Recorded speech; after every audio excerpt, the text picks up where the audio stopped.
Hello, boys, girls, and those who sexually identify as a half-eaten jar of mayonnaise. I'm Mr. Dapperton, and today we're debunking communism. Boy, oh boy, I'm so hungry I could eat a human being. But I don't have any food. I gotta find something to eat. Ooh, what luck has befallen me? It's an enormous bag of horse food. Oh boy, oh boy, Not oh boy. so fast there, pony boy. This here happens to be my enormous bag of horse food, and I ain't giving it away for free. Not to you or anybody else. Oh gee, Frank the capitalist, I'm afraid I don't have any money. I am but a simple workhorse who has fallen on hard times. Save your sob story for someone who gives a crap, Buster. Now beat it before I... Wait, you're a workhorse, you say? That's right. I love to work, and I'm real good at it too. Why, I could probably work all day if I weren't so hungry. What a coinkydink. I just happen to have a field that needs plowing. If you could plow it for me, I'll give you an entire scoop of this horse food. What do you say? Well, that sounds like a square deal to me. Sign me up. To me, it seems like the capitalist is being absolutely fair. He's not giving the horse too much to the point where it's going to hurt his business. He's giving him enough to even where the horse thinks it's a good deal. Of course, there will be some communists that disagree and tell you that you're not allowed to voluntarily trade like this. In fact, they'd want to put your head on a pike for doing it. Why? Because they don't believe in freedom.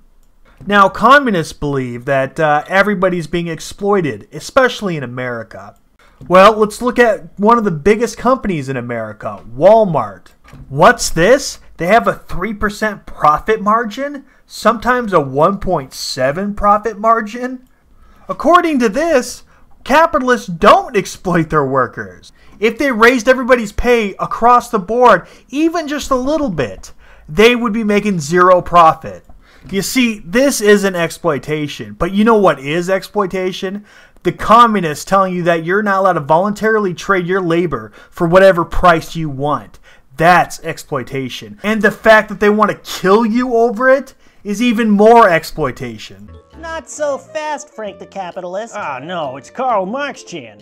I told you to skedaddle, you overstuffed hairball. Glue, this man is trying to swindle you. He is? Of course not. That's a bunch of baloney. I'm just trying to give a hungry horse a well-paying job. Well-paying, eh? How much horse food were you planning to give him to plow your field? Well, I'm going to give him a whole scoop, and that's good money for this line of work. That sounds fair to me, Mr. Mark-chan. Well, I bet I could plow that whole field in one day. And like I said, I sure am hungry. Just hold on a second. Frank, you say you'll pay Glue 1 scoop of horse food to take care of 1 field. And just how many crops will you get from that field? Well, I can't say exactly. Maybe 1 or 2 wagon loads. What's it to you anyway? 1 or 2 wagon loads? You could trade that for an enormous bag of horse food, Glue. Without the capitalist, he couldn't yield enough to buy a bag. The only way the horse could yield that much is if he stole the capitalist's equipment and means of production and all the tools he has and used those tools to yield that much. But you see, that would be exploiting the capitalist, the person who used the sweat of his brow and his labor to afford those tools and the means of production. See, communism doesn't do anything to stop exploitation. They're exploiters themselves. Well, jeepers. I'd sure love to have my very own enormous bag of horse food. Well, that's what your labor is actually worth, Glue, but this capitalist here wants to rob you of your surplus labor value. Surplus labor value? What's that? Don't worry about that, kiddo. This bozo's just trying to confuse you with fancy words. I'm doing no such thing. I'm trying to educate you about the nature of capitalism.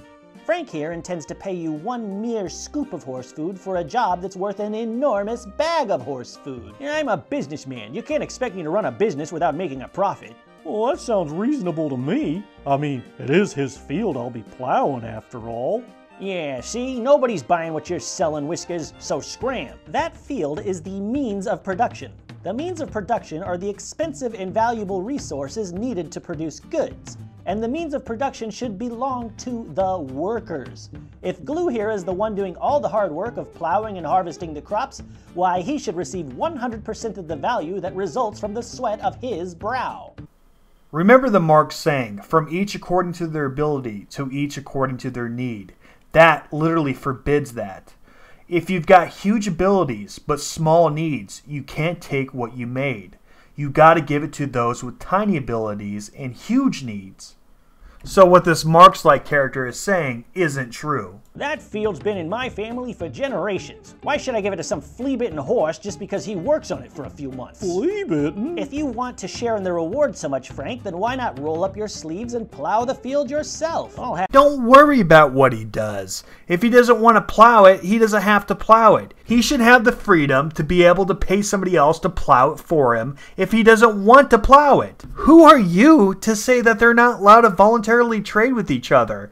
And not only do you want to tell them this, which is screwed up, you want to do it at gunpoint. Have you know I'm a very busy man. I have a lot of businesses to manage, and all of those businesses are creating jobs for hungry puppets like this flea bag right here. I don't have fleas. You're not creating jobs for puppets, Frank. You're exploiting them. Again, even super huge companies like Walmart only have a 3% profit margin. They're not exploiting anybody. In fact, they're giving people exactly what their labor is worth to the community. For example, courtesy clerks make the least. Cashiers make a little bit more. Stockers make a little bit more than that. Managers make more than that. Everybody gets exactly what they deserve. What they deserve. Exactly what they're worth to the community is exactly what they get. Communism wants to make everybody make the same. So I shit you not, a dishwasher would make as much as a heart surgeon. Even though a heart surgeon would have to work a hell of a lot harder and have to go to school for many, many, many years in order to do what he does, just to get paid as much as a freaking dishwasher. Tell me how that's fair. That extra schooling that the heart surgeon has to go through might as well just be a prison sentence.